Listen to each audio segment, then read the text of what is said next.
had it since 4:45. I'd like to call this November 20th, 2025 Board of Education regular meeting to order. George, can you take the roll? Mrs. Bissell? Here. Mr. Griffin? Here.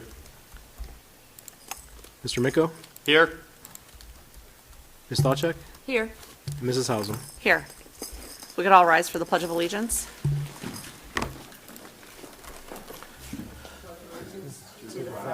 Of the United States of America, and to the republic for which it stands, one nation, under God, indivisible, with liberty and justice for all.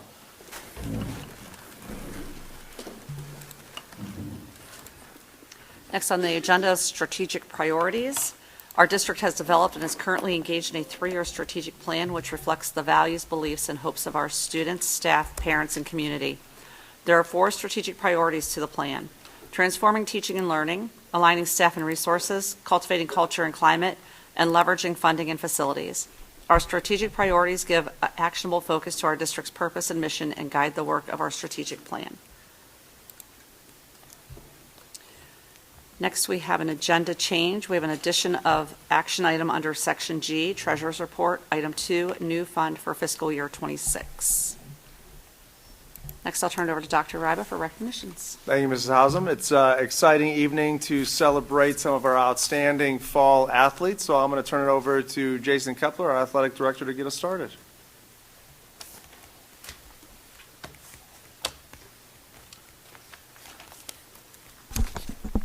Evening, everyone. I always say this when we're up here, but I at least want to show some gratitude to everyone. I always say one of my most favorite parts of the job is recognizing our kids when they do some really great things, and our kids these days are doing lots and lots of really great things. So we're here quite a bit. Before I begin, and we bring the kids up here today, I at least want to shout out our coaching staff for all the things that they do. I'm going to start with Coach Koval and Coach Spilker with cross country. With coaching multiple sports, they're here quite a bit anymore, and I always worry about running out of great things to say about them, but when I sit down and think about it, I have a list a mile long, and I usually have to edit it back so we're not here all night. Coach Koval, the thing I appreciate most about you this year and the rest of the coaching staff is your sacrifice that you make. Coach Spilker, there you are. The sacrifice you make for the kids of our community and the cross-country team. We all know sports requires a lot of sacrifice for families and kids, and that's no different for our coaching staff. To give you a glimpse in what their sacrifice looks like away from their personal schedules and their family, I'm going to start back in the summer and give you a glimpse into that schedule. So multiple times a week for hours at a time, they're training all over Strongsville and the greater Cleveland area to make sure the kids are ready for the season. Once we get into the season, they're running every single day right after school. And recently they've really developed a robust weightlifting program, which I would say most cross-country teams in Northeast Ohio probably don't have. And then on top of that, their competition season is about 12 weeks long. This year, 11 of the 12 weeks, they gave up significant parts of their weekend where they traveled to Cincinnati, Columbus, Youngstown a couple times, Mentor a couple times, and multiple places in between. Many of those weekends were the entire weekend. Some of them were 8+ hours just on a Saturday. Long story short, the sacrifice that you guys make for these kids is pretty incredible. So I'd like to thank you guys very much for that. And coaches, would you mind coming up to the podium, please?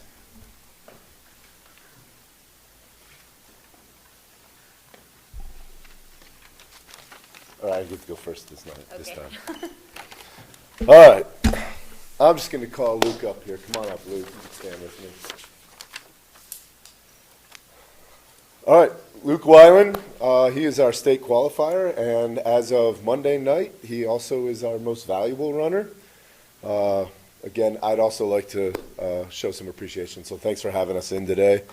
I have the privilege of recognizing Luke for qualifying to the OHSAA state championship, but also, like I said, earned our most valuable runner award.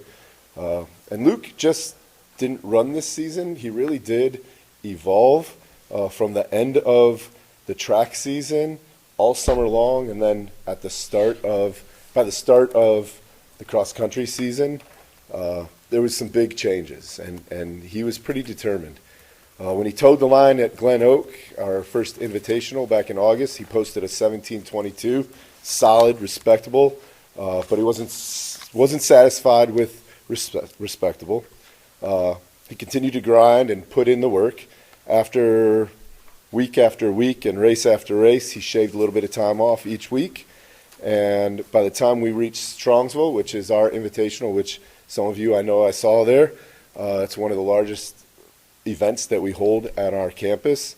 And we have a really fast course. Lots of teams like to come to it because of our fast course. He ultimately ran his fastest time of the season, a 16:18. That's not luck, that's hard work, that's sacrifice, and that's an athlete who refuses to settle. His season was defined by consistency under pressure. He earned top 20 finish against 330 runners at Boardman, placed third at Gilmore, secured fifth at the GCC Championship, finished 16th at regionals, and that's where he punched his ticket to states. And when the stakes were the highest at the OHSA State Championship, against the best 180 runners in Division I, Luke delivered and ran a 6:19 on a course significantly tougher than our home course in Strongsville. But beyond that, and beyond all the times and the placements and everything else, what makes Luke really special to our program is his leadership, his positivity, and his relentless drive to make everyone around him a lot better, which I can't tell you how much that is valuable as a coach, because I know I have him to take care of some things, and he always did that. So congratulations on a great season. And I have your certificate. Congratulations. Yeah, stay here. All right. Lindsay and Hannah, if you guys want to come up. We all match. Not planned. So thank you guys for having us here tonight. I am so excited to talk about Hannah and Lindsay, but I'm going to start with Lindsay. So Lindsay was one of our consistent top 3 runners this season, and her biggest challenge came in the postseason at regionals in Boardman. And if you ask Lindsay and Lindsay's family, they'll probably tell you this is her least favorite course of the season, and we run it once in the beginning and then once for regionals later in the season. And at regionals, Lindsay ran a great race, but the results for who made state weren't available right away. There's a little bit of a delay. So after the race, I was standing at the results table with Lindsay's mom, and then Lindsay headed back to the tent with her teammates. And literally the second the results came out, Lindsay's mom and I were like scrolling and counting, because it's the top 25 not part of a team. So they don't make it easy for you to see if you get to go. So we finally saw that Lindsay qualified, and she was actually the last person to qualify. So that was exciting. And I literally sprinted to the tent to tell Lindsay, and she couldn't believe it. The whole team was so excited, screaming, hugging her, and it's just one of those rare moments that I was so honored to witness and get to tell you, I will never forget that. But that obviously wasn't the end. Lindsay got to run at the state meet, and Lindsay hadn't PR'd in 2 years, but in secretness, us and the coaches and Coach Aubrey were like, she can PR at this one. We're not going to say it, but I know you were thinking it, and I was obviously thinking it. So when we saw Lindsay in her final stretch at the state meet, we knew she was going to PR. And, again, moments like that are just so rare and unforgettable, and it reminds us why we coach and why we work through the hard parts of the season to witness moments like that. But we're just so proud of you, Lindsay, and we're looking forward to seeing you lead the team next year as one of our returning seniors. Congrats. And then this is Hannah Jika. She was here last year too, and the year before. But Hannah has had an amazing cross-country career the last 3 years. She is a soccer player, now cross-country runner. So came to our program as a sophomore, and the last 2 years she's been our MVP.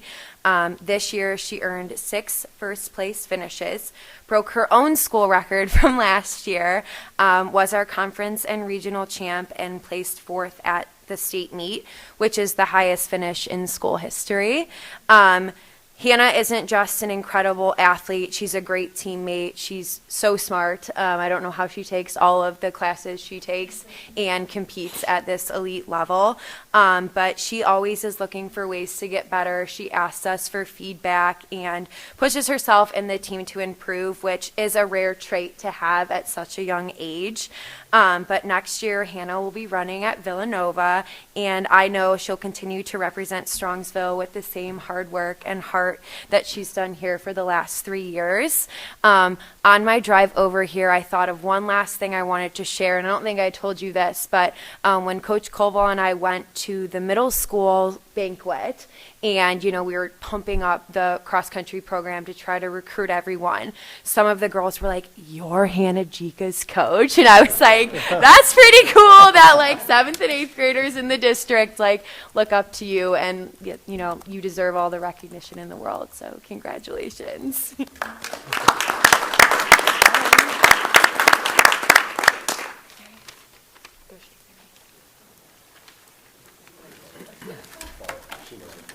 Right.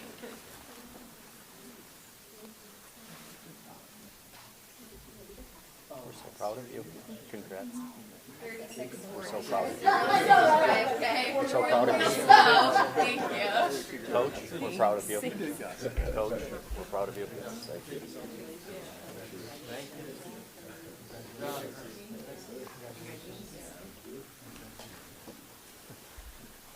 You want to gather over on the wall there so Mr. Kepler could get a picture of the group and coaches as well.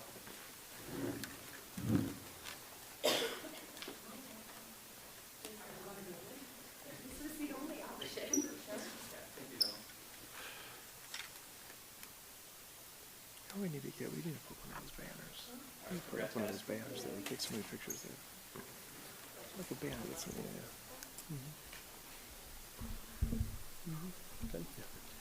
Okay, on to our ladies tennis team and some of the amazing athletes that we have down there. Before we bring Mallory up, I'd like to talk about Coach Black and the work that he's done for, I don't know the exact number of years, but 10 plus years as a tennis coach in Strongsville. After the tennis club closed in Strongsville many, many years ago, there was not much of a youth program in Strongsville. And we all know how vital a youth program is to any of our high school teams. And recognizing that, when Sean got involved with coaching, he went to the city many years ago and wanted to help start developing a youth program. So he helped them start and develop a summer tennis program for kids that's 8 weeks long, where I don't know anymore, but there's always at least 150 or so kids in that program. And he's been doing that for a long time, developing not only these kids' skill, but their love for tennis. And then after the board was gracious enough to approve intramurals at the middle school, Sean helped with that and started intramural tennis down there, where the very first time we offered it, we had 50 to 60 middle schoolers playing tennis down there. So Coach Black, over the long term, has developed a very comprehensive tennis program. And to say that I'm not surprised that the team this year, for the first time in 35 years, won the conference, and for the first time in 34 years had somebody qualify for states. To say that I'm not surprised by that is a huge understatement. So, Coach Black, would you mind coming up?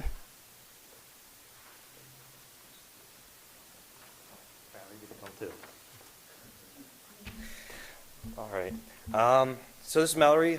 She is a sophomore that just completed her sophomore season for us. Last year, she was our first singles player as a freshman, where she was a team MVP, all conference, took second place at the GCCs, and placed in the top 8, but was just shy of by one match of making the state tournament last year. So she's a great hard worker. She puts in effort year round. During the season, puts in extra time, taking private lessons, tournaments, across Ohio and outside Ohio and other states. So she put the hard work in, and this year she finished her season with a 31-6 record. As Mr. Kepler mentioned, she was the first singles player, but part of the team that won the first conference championship since 1990.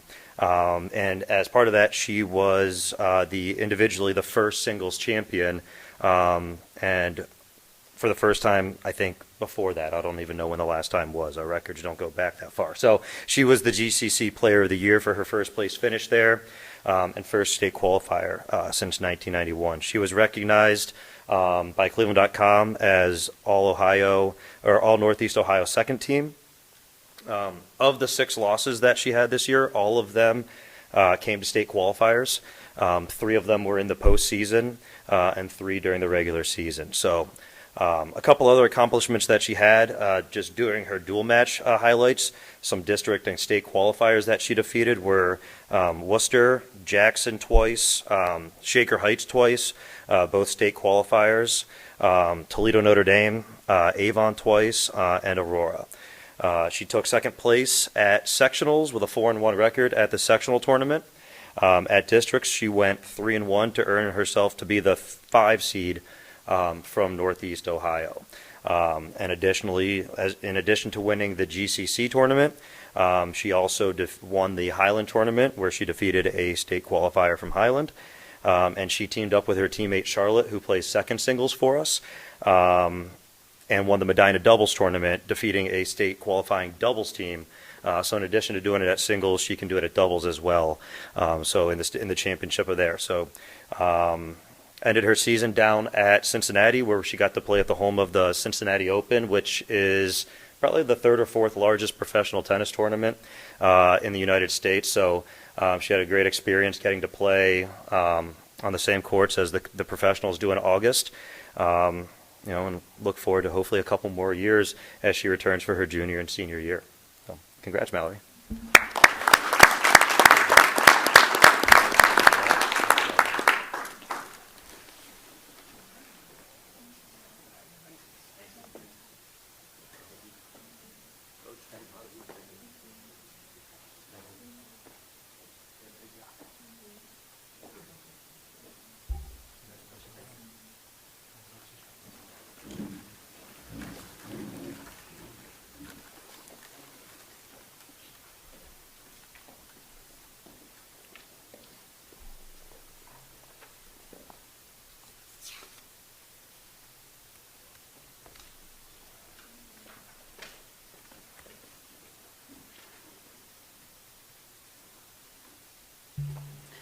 All right. Well, congratulations again, Luke, Lindsay, Hannah, and Mallory. Those were some impressive stats and running times. Again, it's amazing what our athletes can do. And coaches, we appreciate all your time and dedication that you put into the sports and to the kids. So thank you. Now's a great time if anyone needs to exit, homework. Thanks for being here.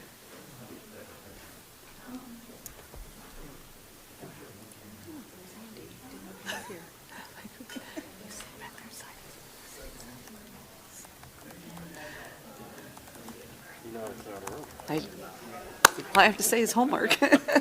They're really preparing for that short week next week and doing that homework. All right, next on the agenda is public comment. I don't have any slips. No public comment tonight? Okay. Next, we have approval of minutes. Motion to approve the minutes of the November 6, 2025 work session meeting. All audio recordings will be a permanent part of the minutes and are available upon request through the treasurer's office. Video recordings shall be maintained based on the availability of the selected digital online platform. All right. Next, we have Board of Education Other. First item is a 4% consent resolution, special needs district. Be it resolved that the Strongsville City Schools Boards of Education approves a resolution determining that the school district is a special needs district and authorizing the preparation and filing of materials in connection with applications for designation of the school district as a special needs district pursuant to Section 113.06E of the revised code, and 2, consents pursuant to Section 133.06C of the revised code. Do I have a motion? So moved. Second? Second. Motion by Haley, second by Michelle. George, do you mind explaining what we're voting on? Yeah, so this is, the first step of moving forward with a bond issue on the ballot. If you remember last meeting when we were talking about timelines, so there's 3 resolutions. In the past we mentioned 2 because usually this one is kind of packaged together with the one that we asked for the certification, but due to our own timeline, we broke it out where if we're going to exceed 4% of our assessed valuation and debt issuance and bond issuance, and it also includes any outstanding bonds. So we have the middle school debt that's still outstanding, so that's part of this calculation. We have to request the tax commissioner that we're going to exceed the 4% assessed valuation and request of the tax commissioner that we're going to be a special needs district, that we're going to be exceeded. So it's submitting application to the tax commissioner, which is due by January 5th. So it's to get that ball rolling on that aspect. It doesn't commit us to anything. It's just getting the process going. Yep. Any questions? Any questions for George? And then I will add, just speaking of timeline, by the January, if we haven't picked our January meeting dates, but if we keep to the current cadence, the second and fourth meeting, at the January 8th meeting, we'll need to have a firm number for if we want to move forward with the bond issue, to pass that first resolution to get the certification from the county, and then the January 22nd meeting, if that's the meeting, to adopt we'll submit the certification after we pass the resolution on January 8th to the county. They'll certify the millage amount, and then at the following meeting, we'll accept that through board resolution, and that's what moves forward to file with the Board of Elections, which is due by January 27th. Great. Thank you. Can you take the roll? Yep. Ms. Stawcheck? Yes. Mrs. Bissell? Yes. Mr. Griffin? Yes. Mr. Miko? Yes. Mrs. Hausum? Yes. Motion carries. All right, next, a bond discussion. So I'm going to turn it over to Dr. Ryba to get us started. Thank you, Ms. Hausum. We thought it'd be a good idea to share an update with the board and our community as to the work that we've been doing, as George shared, to prepare for a bond decision coming here in January. So every other week, we meet with our pre-bond work architectural partner, GPD, and Mrs. Hausum, Ms. Bizzle are part of those meetings. And so this is all work that we've been doing over the past month to prepare for those decisions in January, as I shared. So the first thing, if we go to the next slide, that we've been working on is determining the program of requirements. And what that means is when you determine that we need a building that will fit 708 students, that's what each of our 3 new elementary schools would fit, there's a calculation that comes up and says, here's how much square footage we need for 708 students, and it factors in everything beyond classrooms, right?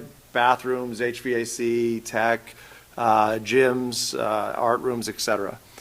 And so they say, hey, here's how much space that building has to have at a minimum, and here's how much that would cost, and that's been kind of the foundation of our budget thus far. And then you go through this lengthy process, which we've started months ago at the start of the school year, to take a look at and say, hey, what are those programmatic priorities for our district, for our community? What are those things that our community expects that we provide to our students because we value them? And how do we do that in a fiscally responsible manner? So the board has heard my analogy numerous times, but the analogy is that of a puzzle. Is that they give you the border to say, hey, here's how big the border of your building is. Now it's time for you to figure out how all of the pieces fit inside of that border, or if you need to extend beyond that border, which we're now on iteration 3, and we have been beyond that border all 3 times. And so at the last meeting, we asked our architectural partners of, why are we still over? Where do you see, compared to other districts, why we are still over in terms of square footage based on what we've selected? And so some of the things that are on the board designate that. What they've shared is we are over in the space that we're allocating to art and music. Typically, in a building this size, art and music are only given one room each, and we have designated that we need 2 separate art rooms and 2 separate music rooms. Internally, we have finalized that decision that we are going to have 2 separate music and 2 separate art rooms. The reason being is that currently at our larger elementary schools of Kinsner and Maraski that are in that 500-ish, upper 500 range, we have 1 full-time art teacher and another half-time art teacher that provides art instruction. We don't want to open new buildings and say, we're going to have art in the classroom.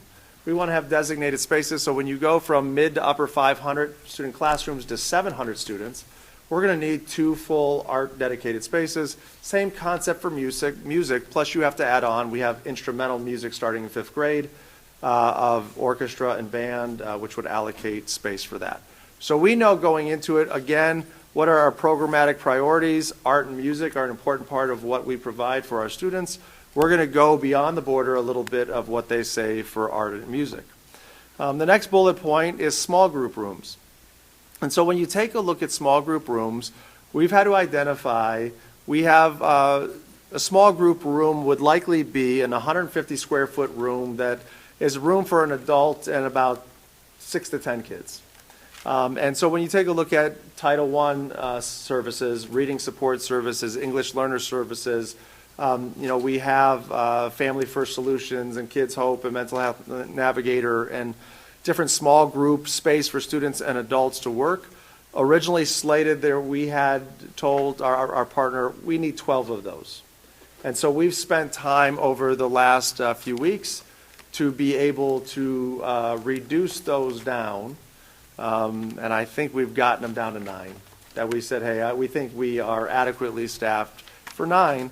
So those weren't one of the things where they said, hey, you're a little over on the small group rooms, and we were able to pare those back while still meeting the current and future needs. Special education space was an area as well where we were over space, and they used kind of percentages to share. So they said, on average, a building has 12% of its total space dedicated to special education, classrooms, and services.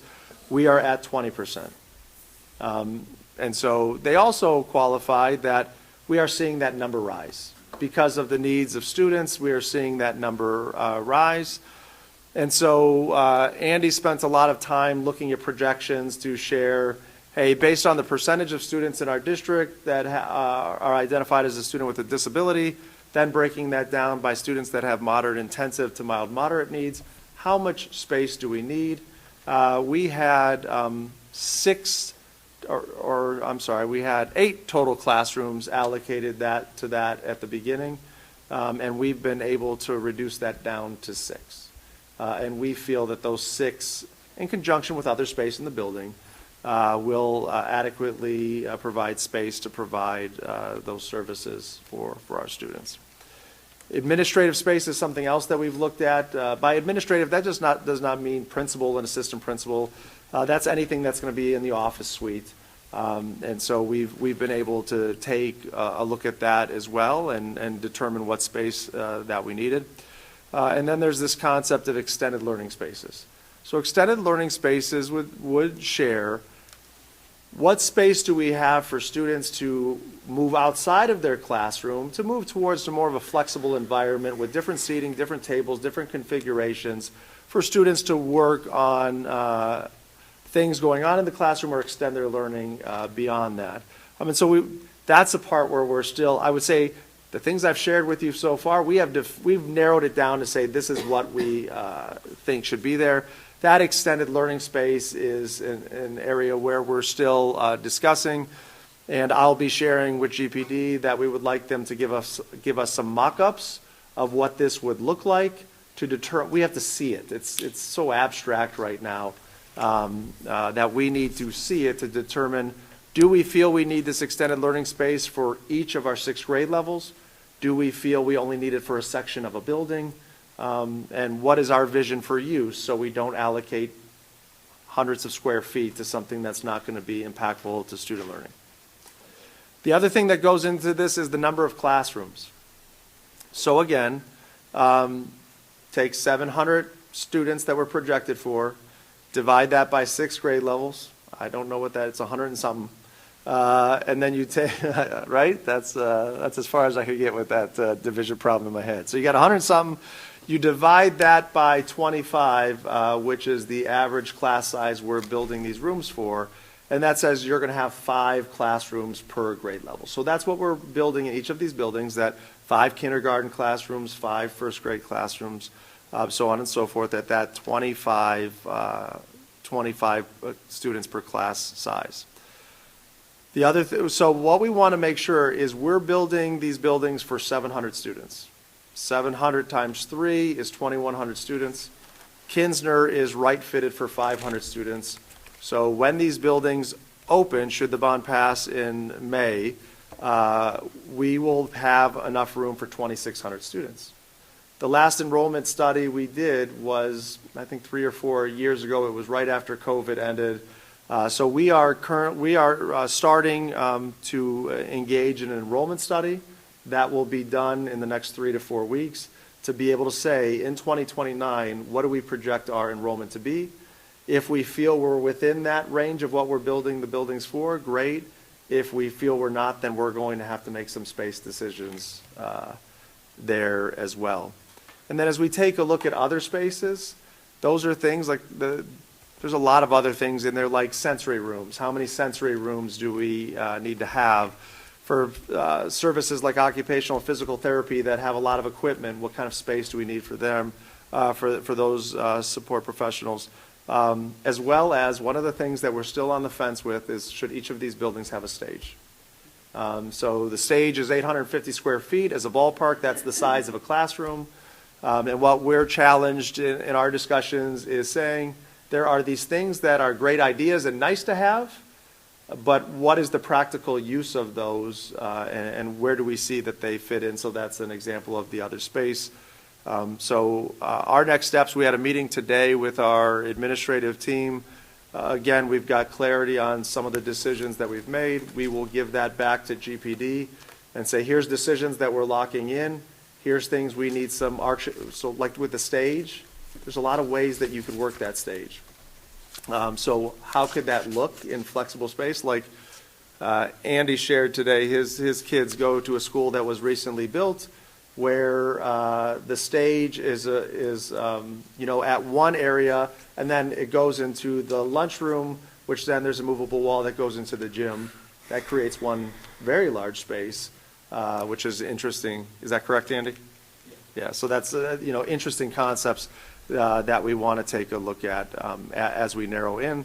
Ultimately, we'll come to the board and share, here's where we're at with the square footage.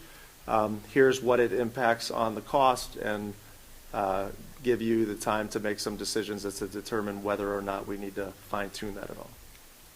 So that is what we've been doing with the program of requirements. I'll pause there to see if there's any questions on that work.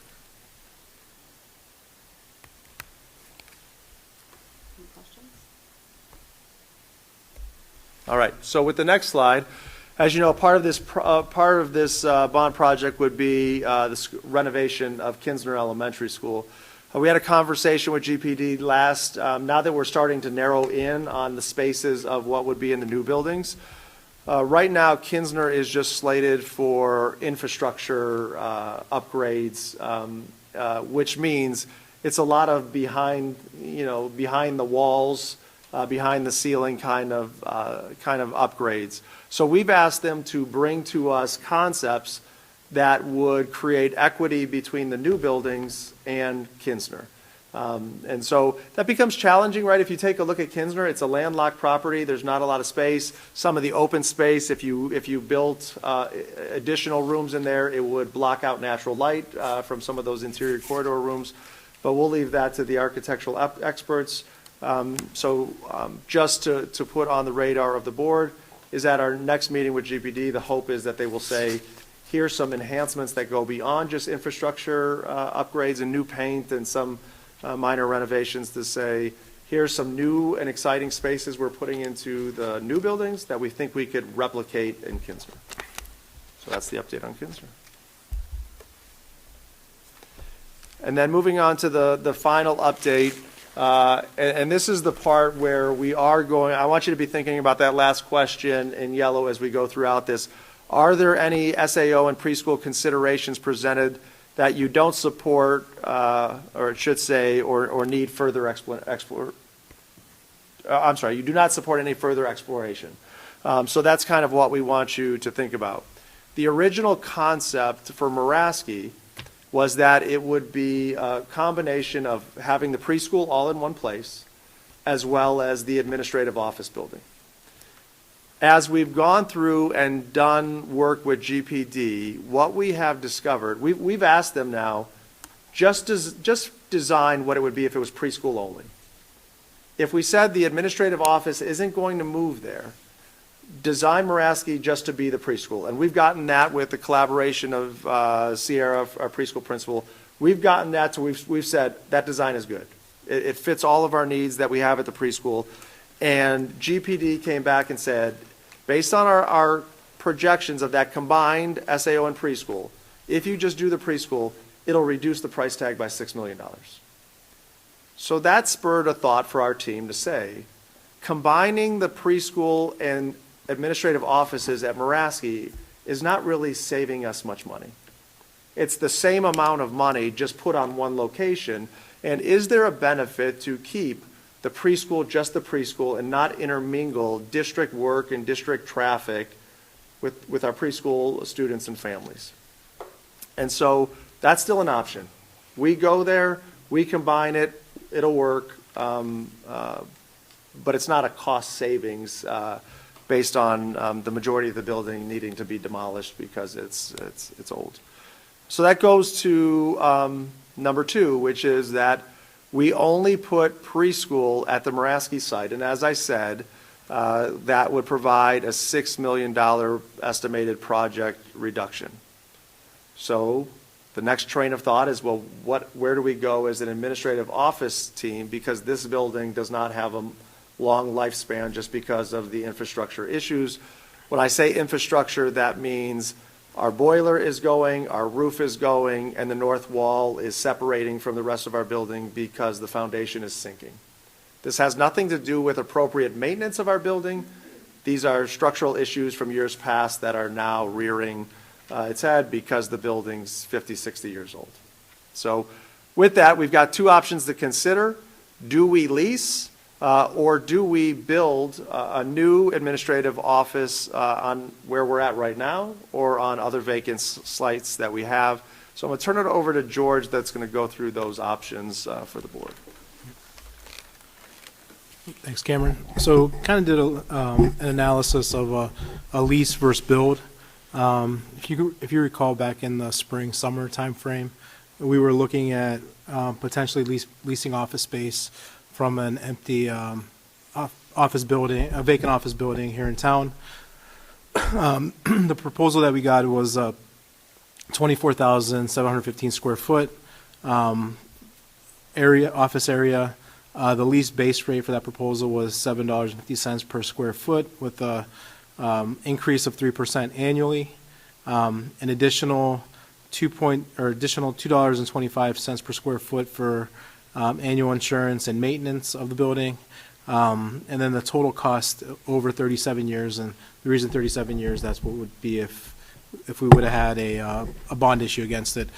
The total cost would be about $13 million, and then the annual lease payments would start about $196,000, and with annual increase of 3% every year, the final years would be about $569,000.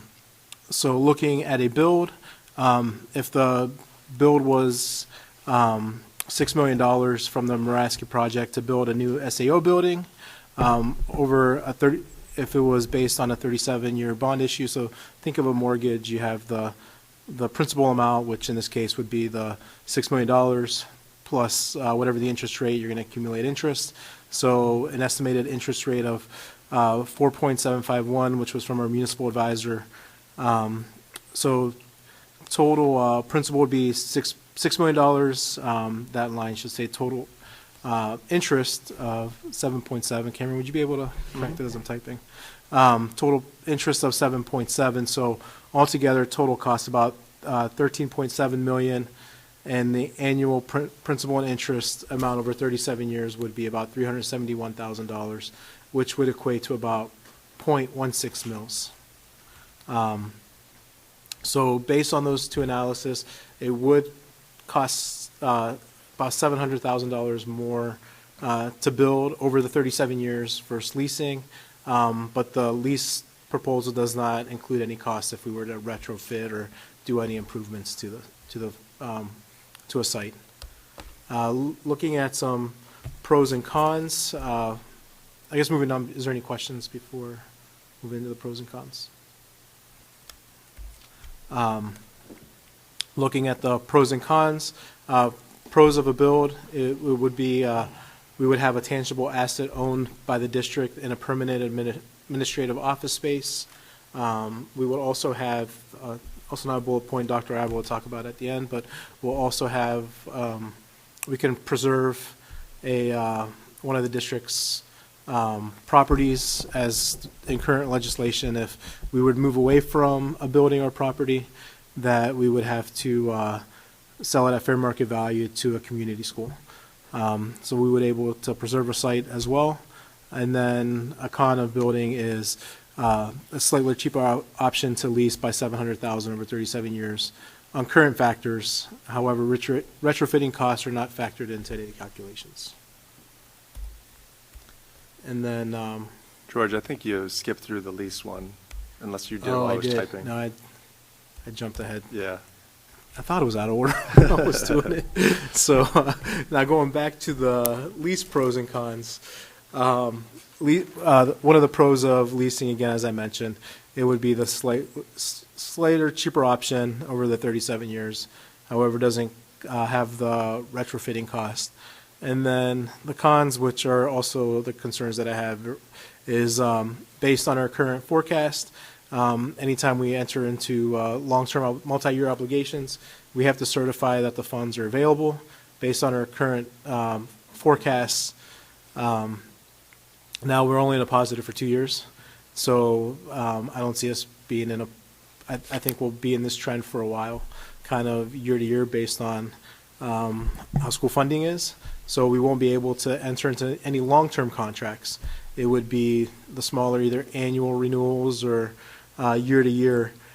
So due to short-term lease agreements, a landlord might find a long-term tenant, which could cause a district to relocate or significantly increase the rates based on the one-year renewals. And then if they were to find a new tenant, we may struggle to find a viable relocation option within city limits, as there's, although there's properties, going through this process, at this time we've kind of identified 1 to 2 vacant properties that were open, and then market volatility could drive annual rate increases.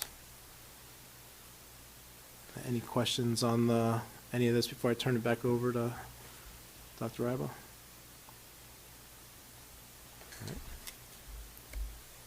So to wrap up with point 3, in the recent budget bill, there was a change to the law about what districts can do with unused school facilities. And what it says now is that you do not have the ability to demolish a building if you're not building another building on the property. Instead, you have to put it out as fair market value, and there's a pecking order to it, and that first buyer would be any local community or chartered school that's in Strongsville, and then it would extend beyond there. So if we were going to say we are going to go with number 1 and we're going to go to Muraski, we can't demolish this building. We would have to offer it at fair market value. We are already, based on our plan, going to have this issue over Whitney, because Whitney, we're doing the same thing. We're going to vacate that property and go to the old Albion Middle School property. We would have that issue over there, which would, that would double the exposure we have there. We don't have that issue at Chapman and Sarrar based on our plan because we're building in the backyard of those buildings that are there. So there is also an option in the law that you could do a land swap with the city of Strongsville. So that's just something to be aware of, that you've got land swap with the city. That would retain the property to the city versus having to put it at fair market value. If the administrative offices goes in the, if we say, hey, we want to build a separate building, if it goes in this backyard or Whitney's backyard, that's one less property we would have to address in terms of a land swap or putting it up at fair market value. So that goes through the options that are there. GPD is waiting for direction from me about going through and doing a preliminary design of a standalone administrative office building based on what we actually need. For example, this is a 32,000 square foot school that we retrofitted to be an administrative office building. We don't need this amount of space, so they're ready to get direction on how many offices, how many cubicle units do we have, how many professional development space do we need. So that would be the next step to kind of look at what is that price tag should we go through with a standalone administrative office building. So that gives the updates. As I shared, the Muraski is where I'd like to hear from the board if there's any pause points where you're not interested in moving forward with any further exploration, so we know moving forward. So Ms. Hausum, I'll turn it back over to you. Does anyone have any thoughts, questions? I do have a question. When you say land swap, are we actually swapping something, or is this more like a gift? That's what I haven't had the opportunity yet to dig into to see from a legal perspective of what that is. Whether it's truly a land swap where, like our neighbors in Brecksville did, where the city of Brecksville gave them a piece of property to build a new building and they gave a piece of existing, or if it's just like what we did at Allen Elementary to say, city, you could have this property for $1 as a lease agreement. That's something that I'm still working to dig into. Okay, thank you. Other questions? Comments?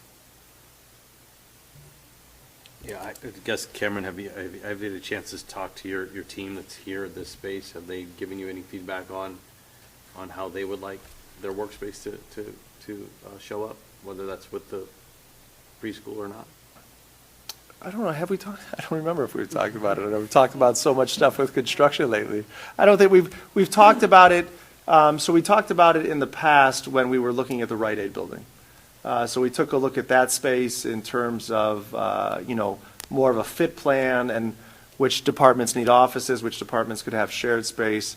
But we haven't had that conversation yet in terms of combine with preschool versus standalone. And we know if you built a new SAO building, it would be much smaller than this one. Yeah. You wouldn't need these very large Yeah. spaces. I guess I'm very interested to see what a standalone would cost. I'm wondering if is it in the range of 6 or not? Like same question we had with the ball fields. They ended up being significantly more than we thought. So I would be curious to go through that, as Richard calls it, exercise to, see what the cost is. The idea of preserving our land, I think, is important. There's not much left in Strongsville, and I really hate to close the door if we don't have to. But if the price tag, is significantly higher than $6 million, I think we have to take a close look at that.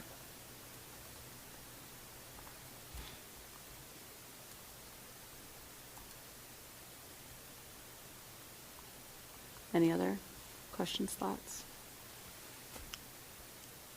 I support the idea of going that. I think the consideration that I'm comfortable with is separating the Muraski special needs preschool and a administrative office. I'm comfortable with the idea that Muraski will be strictly for students and that we don't need to try to continue down the road of figuring out how to put both in. It does resonate with me that it would be ideal not to have the traffic and just the programming differences. I like the idea of having it separate, so I think that one, and I hesitate to call it a $6 million, we're going to save $6 million. We're shifting the $6 million in one way or the other. But the fact that we can do it, I'm comfortable with taking that consideration off, and let's move forward with whether it's leasing, whether it's a new building, et cetera, and just drilling down on those, options so we can better understand what the pros and cons truly are at the end of the day. And just as a point of clarification, if the lease option were to come to fruition, would that mean that we have to do the land swap and/or vacate a property? Mm-hmm. Yeah, that's a tough one. Yeah. I think the lease gives you a lot more flexibility to stay relevant relative to technology, design, a lot of other things. 37 years is a long time, right, to be in a building. But I think the prevailing factor really would be the land, and that makes it tough. But to Rich's point, you're not really saving Yeah. $6 million. Mm-hmm. So based on that, we'll move forward and continue with GPD, looking at what that space is. The other good news is there's two surrounding districts, Homestead Falls and Brunswick, that are building administrative offices now. So there's, work being done. It's just unique, right, because it's not something you build very frequently, but based on their projects. So they're within this range of price but their construction pricing is now versus 3 years from now. So we'll continue to work on that. Great. Mrs. Hausum? Yes.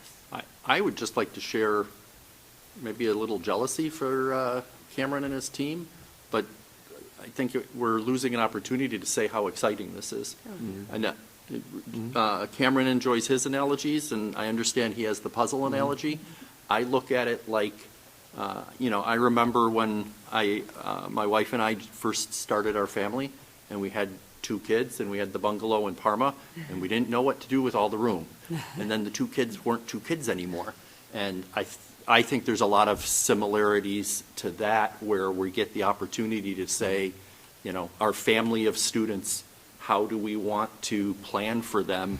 And on the one hand, you have the do we need 12 rooms? Do we need 9? But the fact that we're talking about having those rooms, and we don't have them now, it shouldn't be lost on anyone. We're in trailers right now. So it should be as much as it is work, as much as it is detail-oriented, it should be exciting, the thought of, brand-new school buildings and our students growing into that. At least it's exciting to me. Absolutely. No, you're right. When Michelle and I are on the calls every other week, it is exciting to see the concept. We're not in design yet or anything, but just to see the concept and to be able to kind of imagine what updated furniture would be like, and updated, not just rows of desks, but, the egg-shaped desks with chairs, and the collaboration that we can be doing. It's very exciting. Yeah, and you're always going to have it was fine, and you just need one classroom, et cetera. But the same way we outgrew our house in Parma, and we moved to Strongsville, and you make those compromises. We had 4 children. There were only 3 bedrooms. So you then had to decide, is it the girls that were going to be in one bedroom or the boys? But all of that should be fun and exciting, and something to look forward to. Thank you.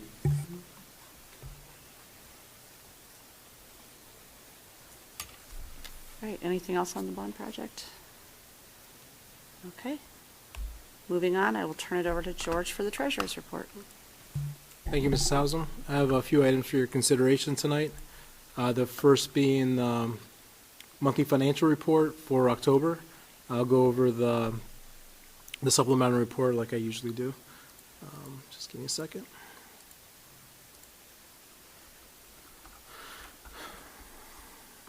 All right, so through October 31st, just a quick summary on the screen.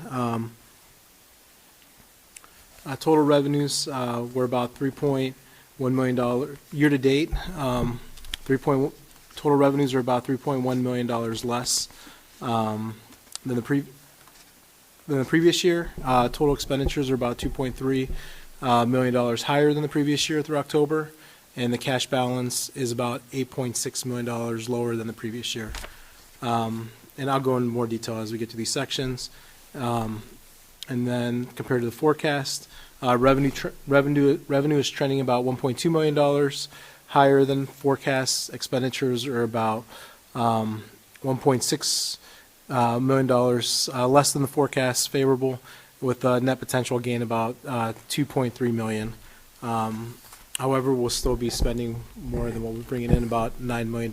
So kind of in summary, our beginning cash balance for the year at June 30th of last year, July 1st of this year, was $48.1 million.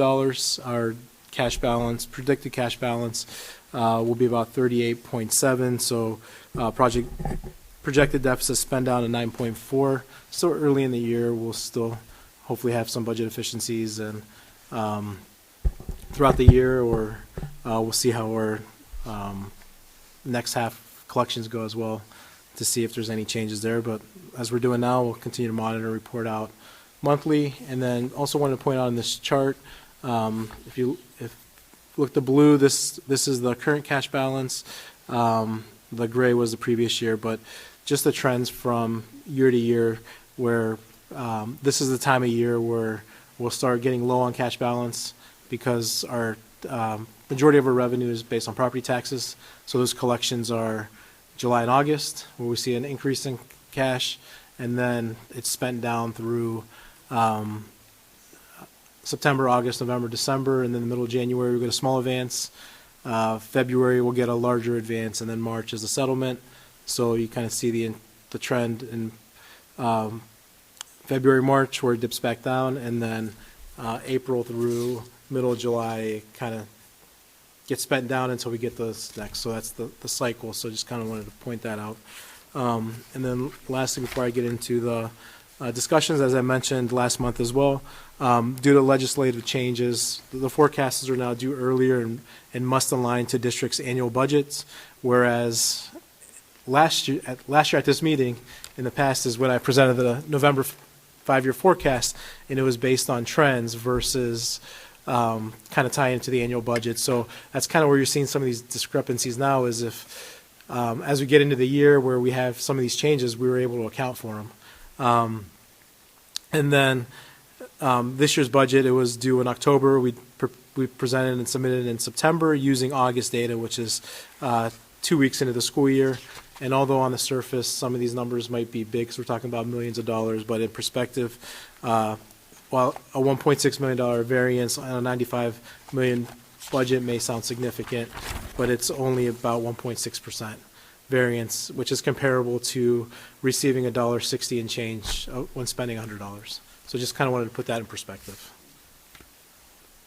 So looking at revenues just for the month of October in comparison to last October, revenues were down about $2.2 million. And when I say down, it was just a timing difference. This year we received the homestead and rollback reimbursement in September, whereas last year, in the previous years, we received it in October. So they were earlier this year with the reimbursement. Looking at year to date, overall revenues are about $3.1 million, lower than the previous year, and it's due to the renewal levy expiring, that first half of the renewal levy coming off.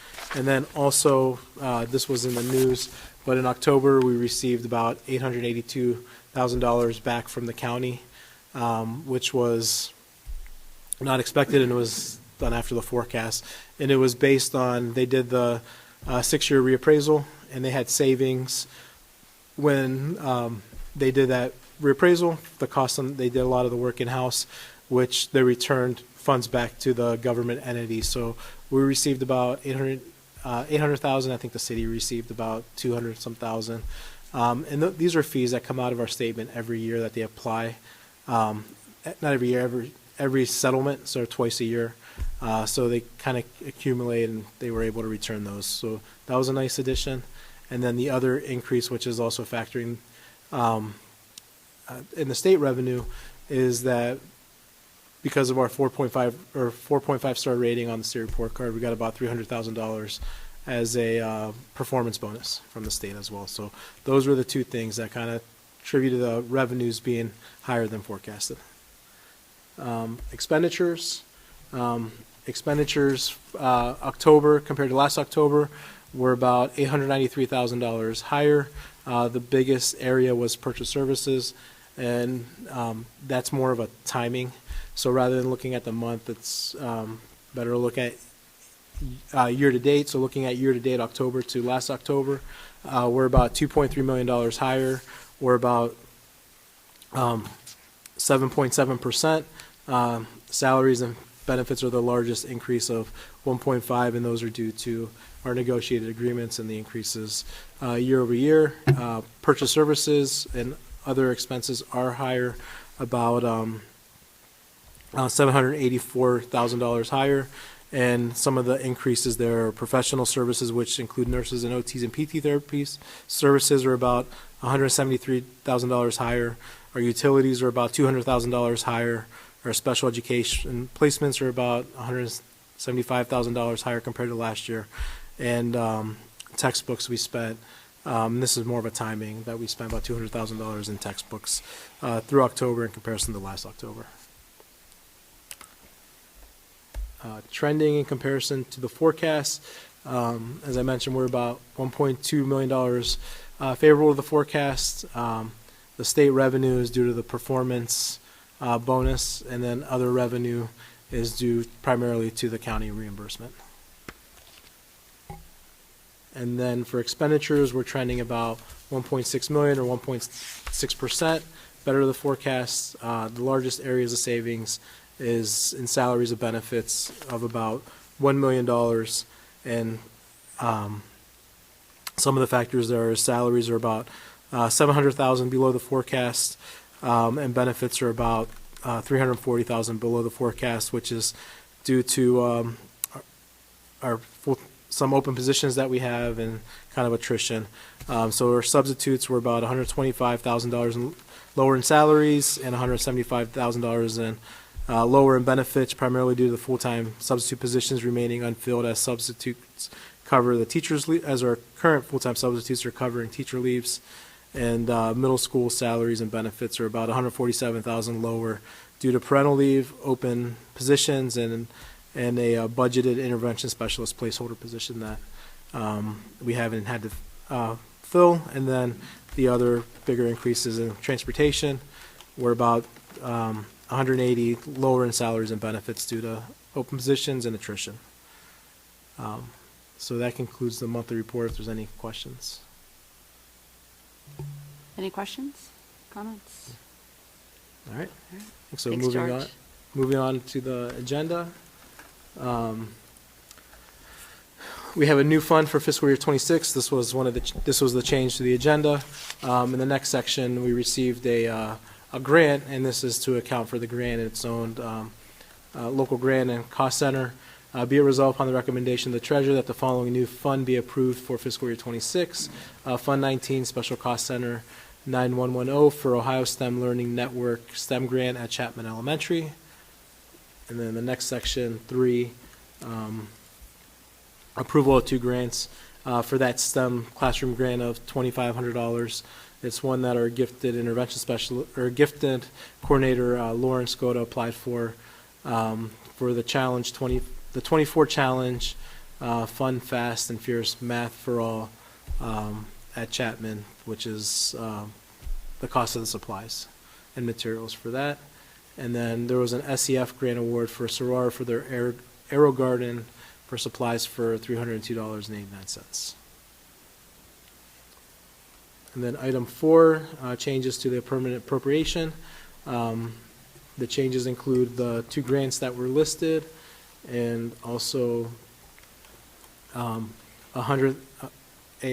070 fund change for the GPD and architectural and engineering services for the baseball and softball field renovations agreement that the board approved at the October 23rd meeting for $104,885. So those were the 2 changes.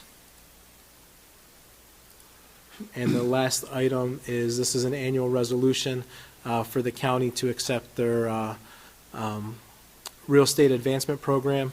And it's kind of what I talked about when I was talking about the cash balance. So the county has 2 settlement dates when they settle the taxes, which is the dates for next year is March 13, 2026, and then August 14, 2026. But we can receive them as an advance, as they've typically done in the past on how they collect. But in order to do that, we need to approve a resolution to send back to the county. So we would start, if the advance schedule is January 15th, February 13th, and then the March settlement, and then the second half is July 15th and August 14th. And that concludes my report. Great. Thanks, George. All right, I'll turn it over to Dr. Ida. Thank you, Ms. Hausum. The first item we have is consideration of the academic calendars. So be it resolved upon my recommendation that the academic calendars for the 26-27 and 27-28 school years be adopted as presented. So just a little bit of context. As you remember, last month, Kevin Klein came and shared the updates of the calendar. We gave a month for parents and staff to provide feedback on that calendar. If memory serves, I think we had 42 people provide a response. The calendar committee met last Thursday to review that feedback and make any adjustments where necessary. So based on that feedback, we did make there's a couple changes from the version that you saw a month ago. And if you're on George, you're good where you're at. So we had some feedback about parent-teacher conferences, the purple days in September and October. So in the original calendar for 26-27, both days were on the 29th and 30th. We got some feedback that it's a long day, it's a 12, 13-hour day, right? Having that on a Tuesday and the rest of the week can become challenging, as well as the elementary staff felt that they would like it a little bit later to have more time since they're on trimesters with students to have meaningful conferences. So we made those adjustments. And what was Tuesday, September 29th became Wednesday, October 14th. So addressing both things later in the year or in the fall, and then on a Wednesday. And then the other change was just simply the blues were similar, so we made some color coding changes just to make it more visible. And George, if you could do me a favor and scroll down to the bottom. We received feedback about better clarity on the orange days, which are days where some students are in school and others are not. So we just created that little box there that specifically spells out on the 3 days where that occurs, who's in school and who's not. So that's just more of a clarification, communication piece of it. And then the same changes are reflected on the 27-28 calendar. I just wanted to kind of share some context. Again, Kevin shared this before. But a calendar is based on 186 days because that's what we've agreed to with our teachers as to how many days they will work each school year. And we have flexibility in terms of those days, how they're broken out, but there's some criteria to say, hey, a big portion of those will be student days, then there'll be professional development days on top of that, then there'll be some parent-teacher conference days, then there will be, set up your room day and convocation days. So as you could see, we have 176 student days, and there's all the things I just mentioned. That adds up to 10, which meets the requirement for our teachers to work 186 days. There's a lot of feedback every time we do these calendars about starting after Labor Day or starting later in August, but there's also a strong urge to end before Memorial Day. 186 days do not fit in that time frame. So really you're looking, the simplistic way that the calendar committee looks at this is to say, how many days do we have in August? And it's just a lever between August and June. The later you start in August, you go into after Memorial Day. The less you go into after Memorial Day, the earlier you start in August. And so that is just, it's a math problem that just doesn't work out. And we are not willing to sacrifice less student days. That's how you fix it, right? Less work days, less student days. And we feel that we are at a good spot for where that needs to be. George, it's in the agenda too. I don't know if you have it pulled up. Yeah, it looks like you do. So one of the things that we as a committee did, and I'll put this in my next staff and parent update, is we took the predominant points of feedback where the calendar committee said we appreciate the feedback, but we are not going to make those changes, and created FAQs to give the rationale as to why those are there. So you could see, hey, why don't we start later? There was even some feedback about we're willing to go into June, just to not read it to you, but highlight some of the points.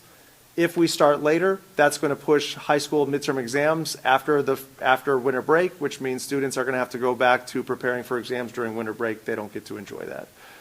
It gives us more time prior to state testing and AP exams. It lessens that window after, when you're in a grade level that has a state exam, you have to get the majority of that content taught before that state exam, which means afterwards, not that our teachers don't come up with engaging materials and experiences, but it becomes more challenging. There were some feedback in terms of breaks and long weekends. We do have 2 4-day weekends, one in October and one in November. Why are those there? Given an explanation to share that as well. Again, the highlight is we have parent representation on our committee, and parent representation shared, hey, when you have this random Tuesday off or you have this random Thursday off, it makes it really difficult for childcare. So that's where in October, we've made it a Thursday, Friday. Again, it doesn't help the number of days or reduce the number of days, but it's 1 week where you have 2 days in a row that you have to worry about it instead of multiple weeks. We did get a lot of feedback about why don't we take a full week off at Thanksgiving. Again, those days have to shift otherwise. And if you take a look at it, November and December have the least amount of instructional days that we have, and we just don't think it's instructionally sound to reduce that even further. And then spring break is always a popular one. Why do we pick spring break the way we do? We do that in collaboration with all of the other Polaris districts, so our students that attend Polaris can actually have a spring break, because if we weren't on the same page, they would never truly have a spring break. There were some questions about why we have the grade-specific days off, those orange days we just talked about, which are explained. And finally, the last one was, why do we stack 2 PD days in a row at the beginning of the year? And we really do that. There's a benefit to professional development, is we could have a day of true, intense PD and then a day of reflection and putting it into action. But also it helps our families and our students, because if we take 2 of those 10 days that add up to 186 and we put them before students start, it allows us to get a few days where students start later. And it also allows students to start on a Tuesday for the next couple years instead of a Monday.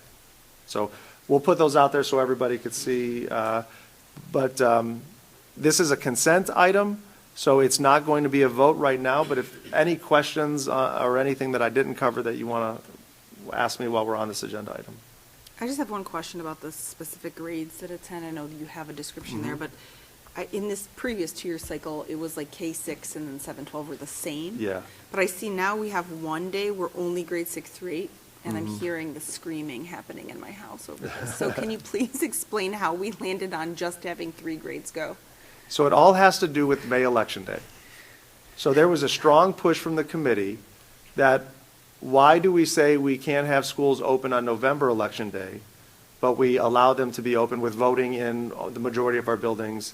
So that was a strong push that said they wanted to have that May Election Day as a day where students were not in session. Okay. However, the high school could not agree to that because AP dictates when AP testing is going to happen, and it happens then.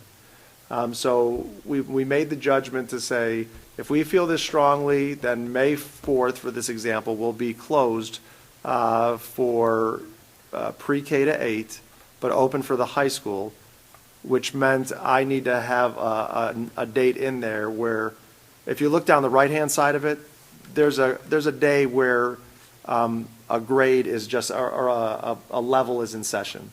Oh, it's K to 5. Yeah, so Okay. so on that, I needed to find a spot where 6 to 8 would be in session to make up some of the other time that they lost. So that's where it was on that February 26th day it was selected. So that's the winner. Yeah, so if you take a look on 12/18, only pre-K to 5 is in session. Right. On 2/26, only middle school and only 5/4. So it evens out that's a full day of school that's just separated out through the 3 levels. Makes my life really special. Thanks, Kim. Well, you could spend some quality time with just your middle schoolers. I appreciate it. Yeah, no worries.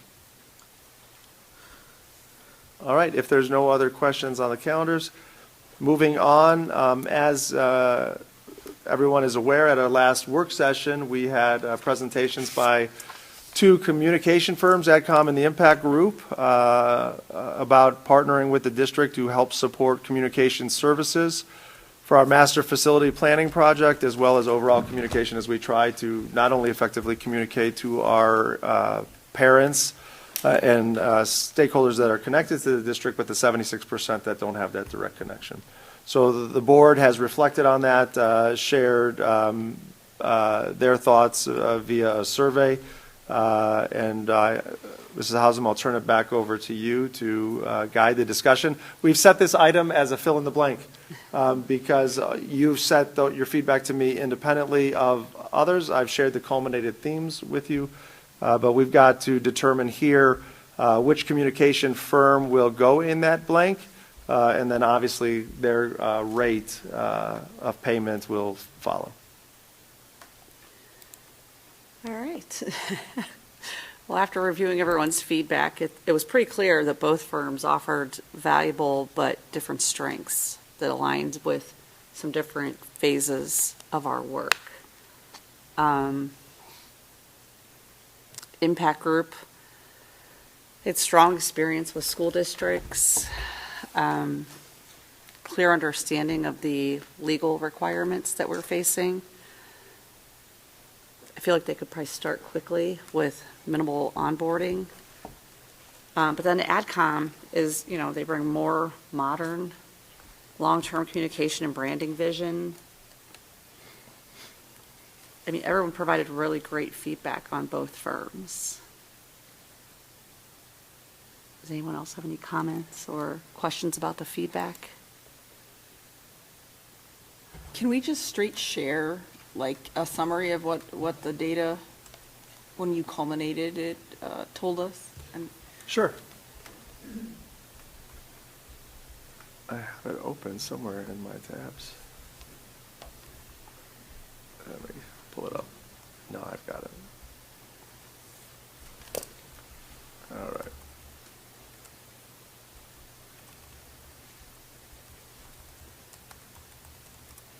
There we go. Okay, so what we, the board, as we had the presentations, was completing a rubric where you rated points for each of the groups. And so as we take a look at the points, there was 189 total points. Impact Group had 147, which was about 77.8%, and AdCom got 139 points, which was 73.5%. We asked 3 questions on the rubric: which firm best aligns with our current phase of work? Out of that, Impact Group had 8 people say they did. AdCom had 1. Next question was, which team seems most capable of representing the district's values in our community? Impact Group 3, AdCom 6. And then which proposal is the best strategic investment for the next 12 months? Impact Group 6, AdCom 3. And then there were a variety of comments that people provided. thank you. Mm-hmm. Other thoughts and questions?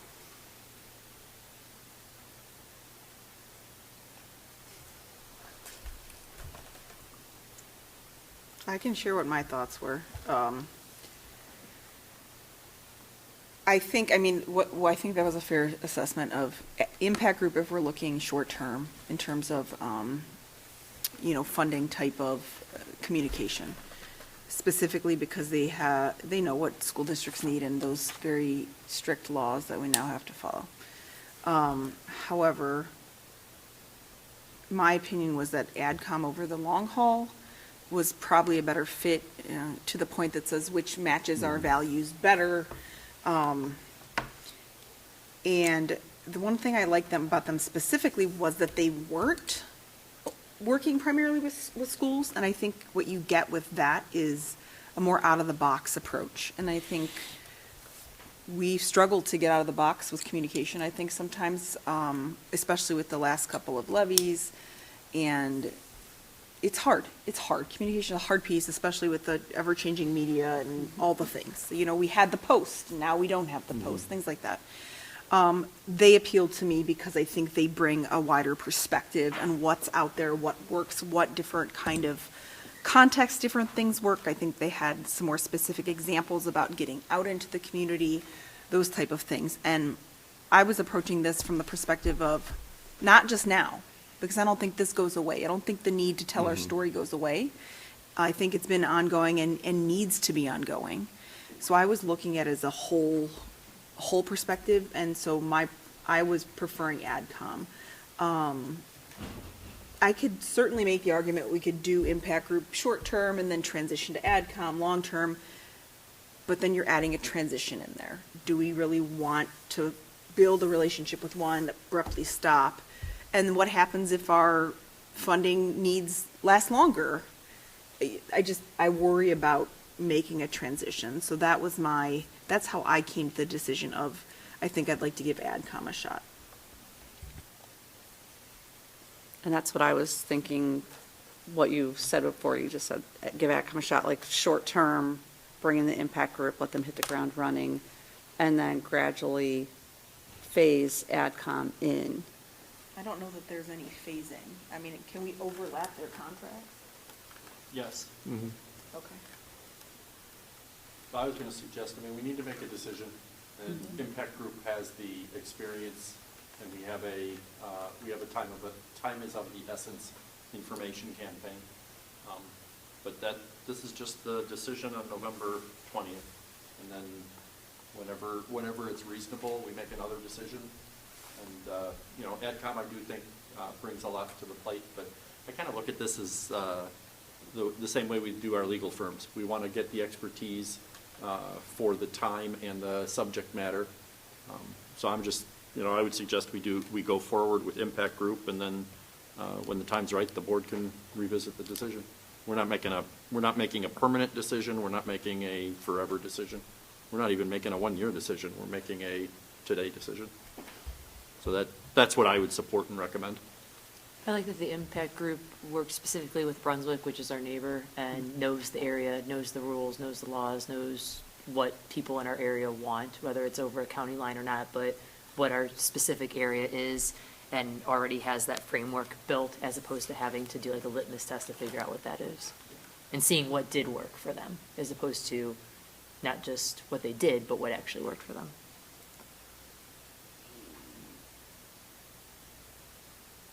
Kevin? Reading our comments, our collective comments, one thing that really jumps out to me is the notion that Impact Group understands the law and the nuance around that. What I struggle with is, I agree with Michelle, and that I don't think it's very hard to stay within the lines of the law if you know what it is. And so you just had a group that has not experienced that, but I think they're highly capable of understanding how to stay within the lines. And we will always have someone within this district who is approving the communication that goes out. You're going to get, I think you're going to get a much more modern approach, and you're going to find the right tone and other people that we may not have been approaching or reaching with AdCom. But reading the comments here, I understand what the reason to believe would be for the Impact Group. I just don't think it's that high of a bar for someone to say, here are the lines, and stay within them. But they demonstrated they're pretty smart. And while this is a bit personal, I just think Jessica's involvement in this community as a parent and as a homeowner and actively in the community would give us an advantage that we don't currently have.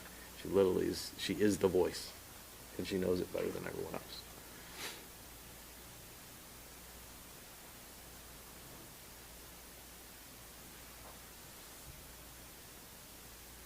So we have to fill in the blank. Richard is Impact Group. Not to put too fine a point on it, pick, and then we'll vote. Okay. And if it fails, we'll pick again, and then we'll vote. If it fails, we'll still be here. Well, it's a consent item, so, We can change Change that. it. okay. George, do you want to edit it, or do you want me to? I What's could- easier for you? What's that? Oh, I could, well, do you have the rate to put in? Mhm. Do you want to edit it? Yeah, I can. And then when you, in the edit box, there's a Yeah. button, okay. Can I ask, just from the administrative team's standpoint, do you all have a point of view to share? Sure. I'd love to hear that. Yeah, so my point of view is the same back and forth that the board has had, I have had as well, right? For all the same reasons that I don't need to repeat, because you said them well. The only part that I would add that leans me towards the impact group is not so much about the law, but it's about learning school district language and lingo and the nuances of it. So there is a learning curve about, all about the facilities planning process that would be new to them. So that's my concern, is that when we take a look at bringing on a firm, that the goal is not only to provide high-quality communications and information, but allow us to focus on the things that we need to focus on. I wonder how much of that lift is going to be there to get them to understand the public school world, outside of the laws and all of that. And so where I get stuck in my own head is that short-term lift worth the long-term benefits that we'll have?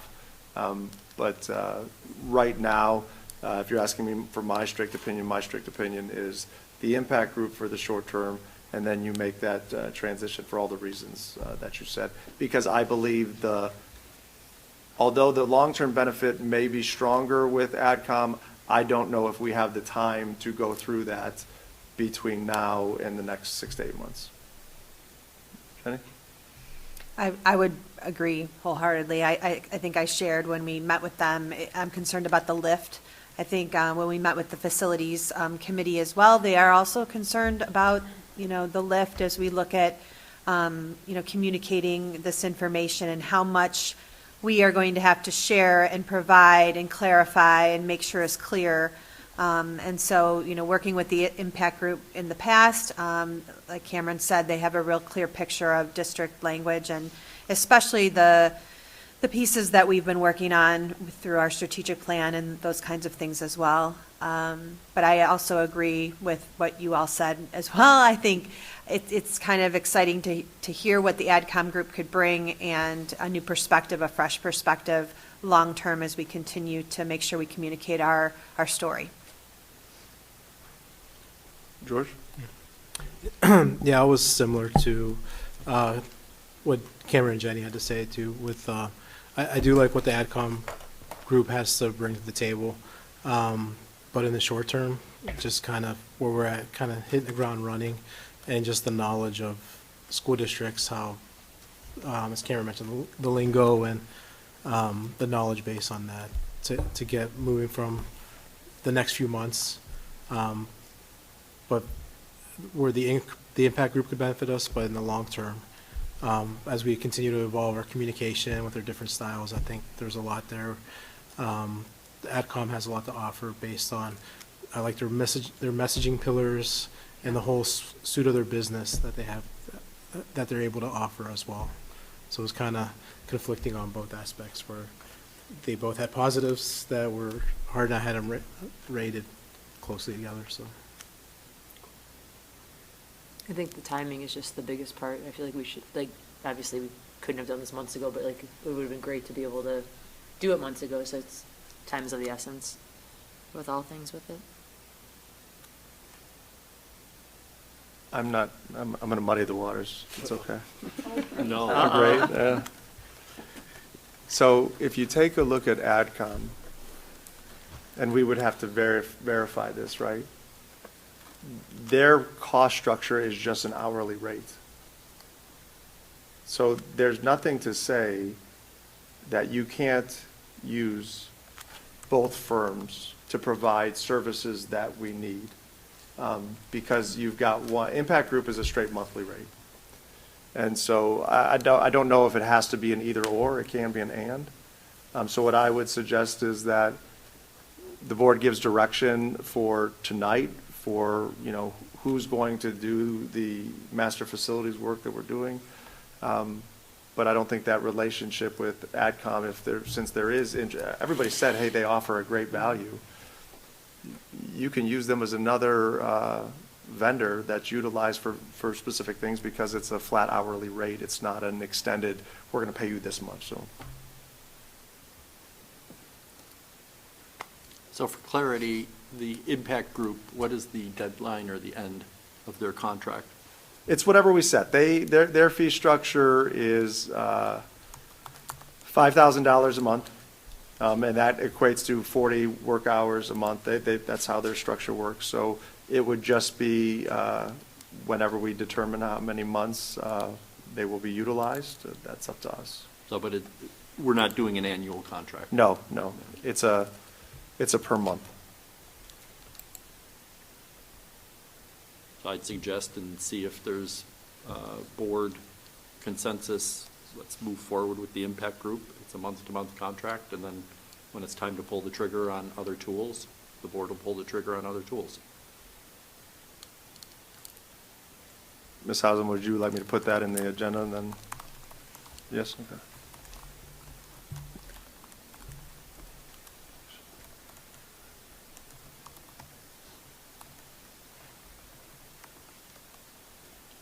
I would just suggest to, I guess Hallie's point that if you're gonna go the direction that you just suggested, Dr. Rybo, sooner than later, having AdCom start to get them good, because in that role, they can start sharing good news. Mm-hmm. That's not just about building the facilities and building goodwill Mhm. in other areas. And I think, Michelle, you mentioned it earlier, we need to start doing that now, or yesterday. So the sooner the better. Got it. And you may just be setting them both up to do what they do best. Yeah, right. Yeah.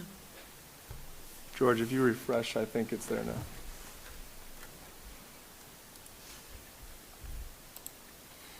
I guess it's a good problem to have two really good companies in it. Yeah. Could be worse problems. Mm-hmm.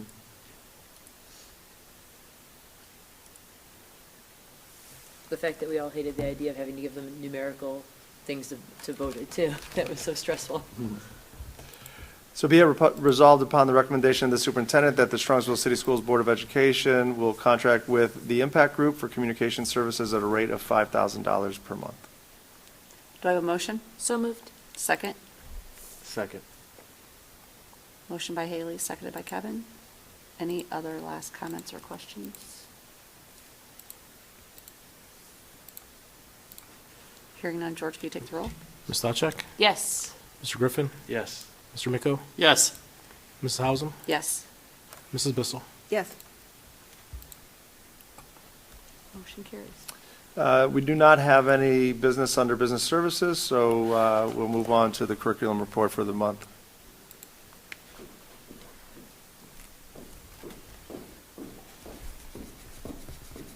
Good evening. I have 3 items for your consideration. The first is the Strongsville High School choral student trip to New York City, April 23rd through 26th. Transportation is via chartered motor coach, and transportation, lodging and meals will be paid for by participating students. The second item is payment for advanced placement testing. This cost will be reimbursed by participating students. And then lastly, we have a student-teacher clinical practicum placement, an agreement with Baldwin Wallace and one of our teachers at Whitney Elementary. And that's all I have. Thank you, Nicole. We do not have any items under student services, so we'll move on to the human resource report.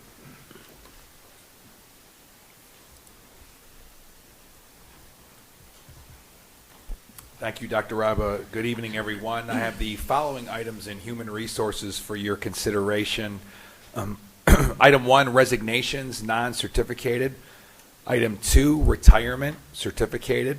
Item 3, retirement, non-certificated. Item 4, appointments, non-certificated. Item 5, appointments, certificated substitutes. Item 6, appointments, non-certificated substitutes. Item 7, appointment, certificated district substitute. Item 8, appointments, certificated supplemental contracts. Item 9, appointments, certificated athletic supplemental contracts. Item 10, appointments, non-certificated athletic supplemental contracts. Item 11, changes in status, non-certificated. Item 12, contract recommendations, non-certificated continuing contracts. Item 13, contracted services, interim business manager. Item 14, leaves of absence, leadership. Item 15, leaves of absence, certificated. Item 16, leaves of absence, non-certificated. Item 17, unpaid leave, certificated. Item 18, volunteers, chaperones. And item 19, volunteers, coaches. Thank you, Ryan. Thank you. No report this month under technology, so that concludes my report. Thank you. Next on the agenda, report on Polaris Career Center. Michelle. Thank you. A couple things to note. Similar to Strongsville, Polaris had a really successful trick or trade event on October 30th. It was a rainy evening, so everybody made a go of it indoors, but they had a fantastic turnout there where kids of all ages, kids in strollers, it was really great to see. Wandering around the building, there were lots of hands-on activities. They got to see the different labs, explore the different programs. My son made a little button. Of course, there was lots of candy. So it was a really great event, and everybody enjoyed that. And then we had, just this past Tuesday evening was registration night for current sophomores. So those students who are planning to attend Polaris next fall as juniors and then as seniors. Great registration night for Strongsville. We had the highest turnout of any of the associate districts by a significant margin. So we've done a lot of work in the last, 5 to 10 years to really explain what Polaris is to our students, what it has to offer, and help students make a decision that best suits their needs. And so I think we're doing a great job at that, and kids are having opportunities they might not otherwise have had. So congratulations to those students, and good luck. And there is an entry process, so they'll be going through that. But it's an exciting time as they're kind of looking to pick what does my future hold for me. So that took place this past Tuesday. Of course, a lot of us were down at Capitol Conference, so Polaris had some representation there as well. There's some other notable things. There's a senior-only program that is starting. So if you're not currently enrolled in a Polaris program, either on campus at your home school or at Polaris Career Center, there's now programs that they're running for just like a 1 year, 1 semester senior option. So if you are a senior that is now kind of considering, hey, maybe I should have looked into Polaris, there's options for you. So check out the website there. The College and Career Resource Fair, I don't know if I talked about this last time. I don't think so. I took my son to that. It was fantastic. I learned about universities I never heard of before. So that was great. The list, I'm scrolling through the newsletter, and the amount of things that are happening there is phenomenal. There was manufacturing for a day. We took some students. I know they had students signed up at each high school. They took them out to Liverpool Industrial Parkway, and they went to different manufacturing companies there, and they got tours and to learn about what they do. So just every single day it seems like there's something going on. So check out their website, try to pay attention to what might work for your age student if you're interested. That concludes my report. Thank you. Report on legislation.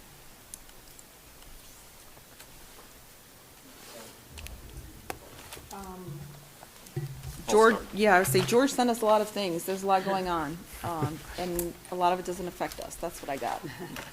So, as a preamble to a lot of it doesn't affect us. Now you can talk about the stuff that doesn't affect us. The report from legislation coming out of Columbus. So under the marketing, under the banner of Stop the Spikes, both the House and the Senate passed 4 bills: House Bill 129, House Bill 309, House Bill 186, and House Bill 335. And all of them, in one way or the other, attempt to address the increases that Ohio has been experiencing with property tax. House Bill 186 puts an inflation cap on the 20 mil on the increases resulting from the 20 mil floor. It also does a change to the owner occupancy credit, which shifts who can qualify for an additional owner occupancy credit on their property tax bills.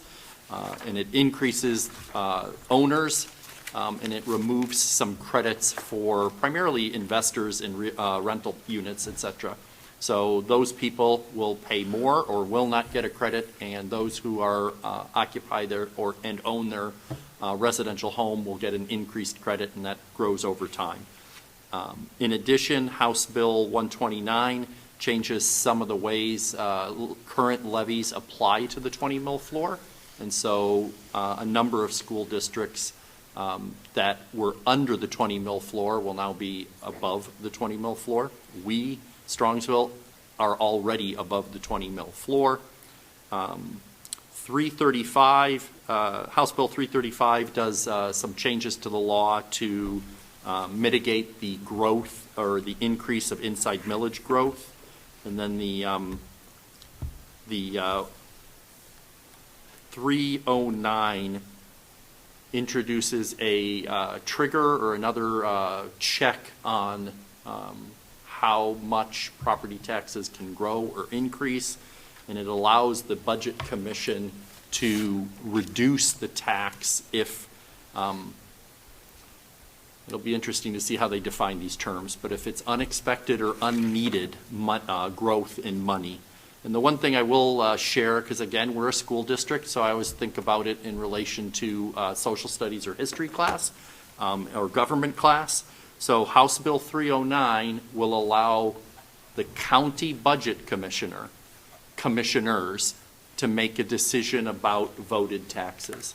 And in Cuyahoga County, the three people who make up the county budget commission are Chris Ronayne, who's the county executive, who is elected, Mike O'Malley, who's the county prosecutor, who's elected, and then finally the county fiscal officer, a gentleman by the name of Michael Chambers, who interestingly enough is appointed. He is not elected. So we now have a situation where they have their thumb on the levers.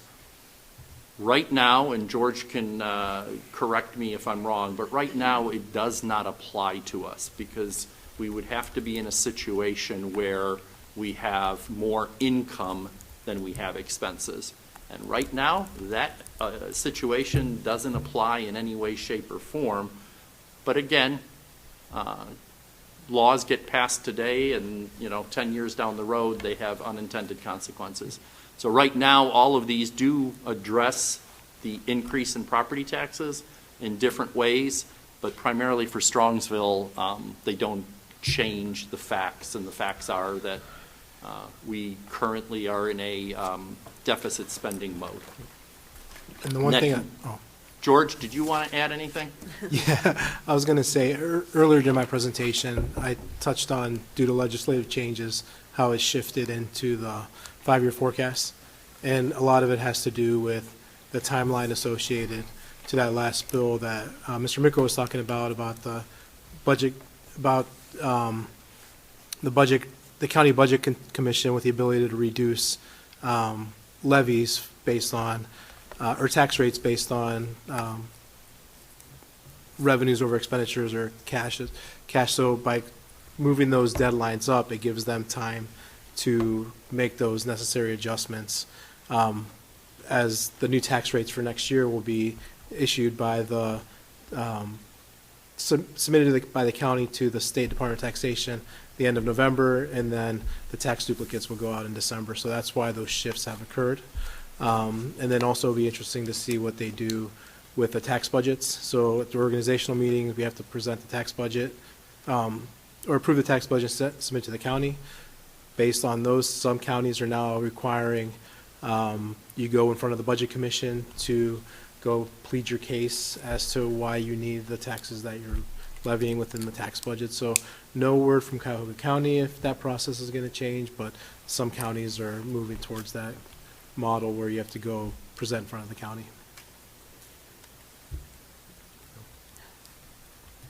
And that concludes our report. All right, thank you. City Council, Rich.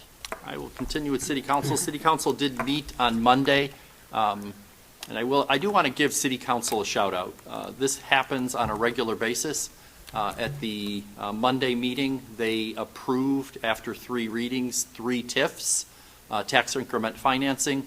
One of the TIFs is for the Brewster's ice cream custard place that's getting built on Pearl Road. The other one is for the Sheets at Prospect and Royalton and that remodeling. And then the third one is for the Dollar General that is being built on West 130th. Cities have the opportunity or the option to determine how those TIF financing scenarios are enacted. Some cities do not hold their school districts harmless. And the argument is about development and long-term growth, et cetera. But we have a great relationship with City Council and with the administration, and all of their TIF agreements, they make sure that in the language the school district is held harmless, meaning we don't lose revenue in exchange for this development. So the TIF goes forward, the development occurs, the growth in the city occurs, but they recognize a strong city and a strong schools go hand in hand.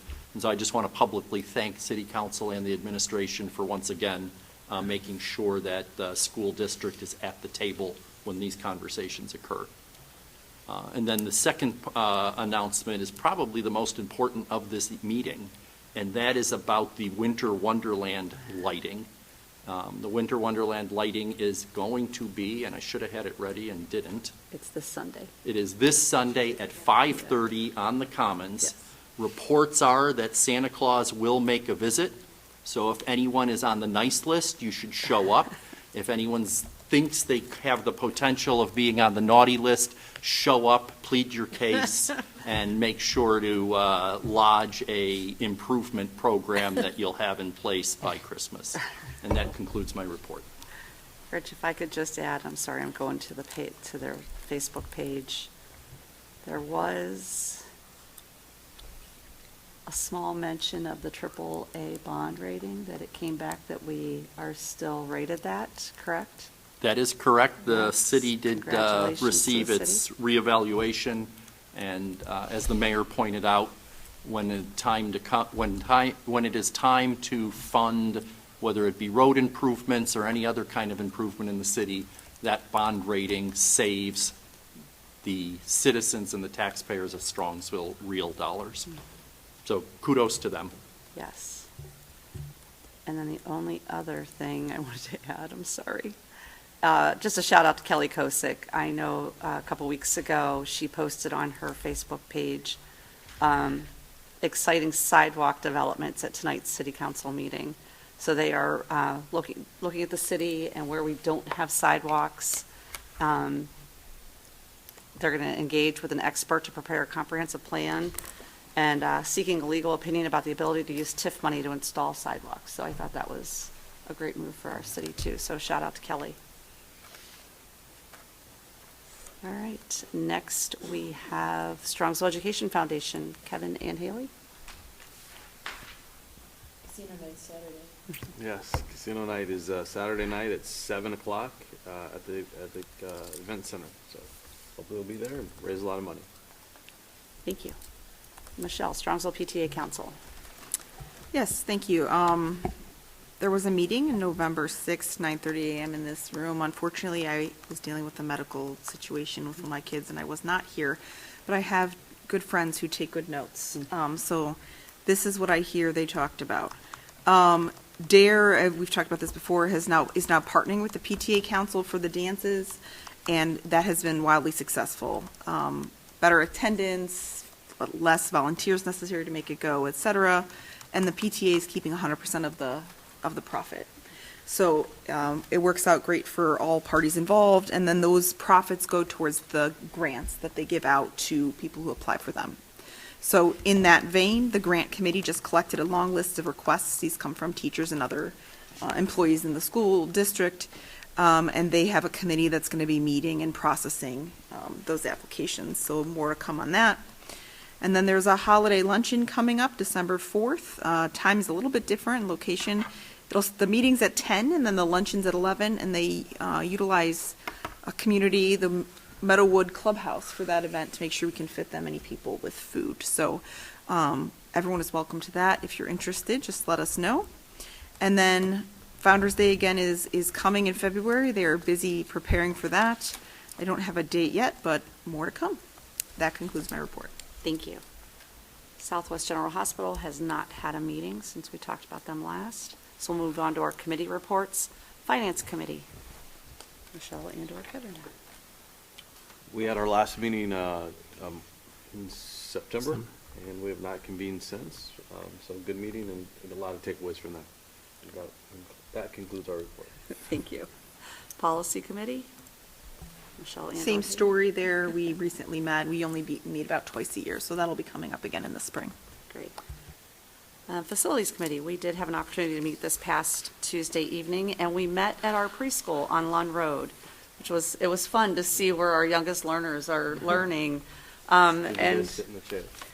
they had big girl chairs for us, big girl boy chairs. But no, it was very exciting to see the handprints on the wall and the different colors and the little cubbies and all the ways, that they are teaching our youngest learners.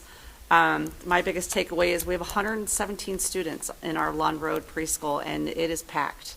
It is packed so much that we now have 3 classrooms at Chapman of 60 of our youngest learners. And it makes me feel bad that they're not all together, learning together and collaborating.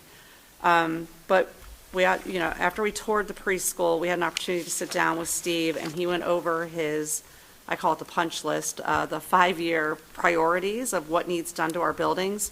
We spent a lot of time talking about roof replacement at Maraski and Sarar, window replacement, talked about timing with the bond being in May. We can't wait until May 5th to say, hey, we need some new roofs this summer. So we came to consensus that we will be waiting to do roofs and windows, but we are going to get some quotes for our transportation and support service roofs. I did not realize they have foam roofs on them. So Steve will be working on getting quotes for roofs for support services and transportation. And this summer, we will be resurfacing, or we will actually be replacing the parking lot at the middle school. So it does say our next meeting is February 17th, but we have decided to hold off until May to meet again. And Rich, what would you like to add? Yeah, I just wanted to give a shout out. We were at the preschool, and I was in a big boy chair. But we did get a tour of the preschool, and I think to a person, everyone who was part of that committee complimented the state and the condition of the special needs preschool. And so I wanted to give a shout out to Robert Snowberger and Nicholas Vaccarello, who are the 2 custodians there. You could see the obvious pride that both of them take in that building, but it is, you could, we joke, but you could eat off the floor. Mm-hmm. And I don't need to go into too many details, but keeping that level of cleanliness in a preschool has its own particular challenges. But it was obvious. Not only did they take pride in their job, but they took pride in that school. They took pride in their charges and the students, and it was wonderful to behold. It was wonderful to witness, and I wanted to share that with the community that we do have that level of commitment. Bob and Nick get the kudos today, but that commitment is throughout the district. So shout out to them. And it's like that on a daily basis, even during the school day. Yeah. When you go there, there's no paper on the ground, there's nothing on the ground. It is so spotless. I've said that every time I go there. I'm like, where are the children? Are they actually here? Because it's very clean. Yeah. All right. Business Advisory Council. Sure. We met here in this room on November 7th, and Cameron and team put on an incredible show. We had business leaders from the community who commit their time, and they shared with our educators the type of work they're doing in the AI space. And it was absolutely fascinating, mind-blowing, and inspirational all at the same time. And it was, it certainly surpassed my expectations for the day. So our teachers and educators were learning about what is actually practically taking place in different businesses, whether that be manufacturing or more white-collar jobs, and then how they could apply that in curriculum and how they apply that to teaching our students. So there's a ton of work to do in this space as we think about AI fluency for our students, but a lot of takeaways, and probably just not even scratching the surface of what the possibilities could be. It was interesting to hear how with AI, you can actually ask AI questions on how to utilize AI, and then use different AI bots to figure out how to use other ones. So you're using all of that to educate yourself and learn, and to hear how these individuals said they have the upper hand or the advantage because of the AI that they use, but also the fact that the job security they have, because AI is not 100% foolproof, and they have to check and recheck and make sure things are okay. So at the same time, they're not worried about losing their jobs to AI, because they are needed to make sure that the information they're getting is actually accurate.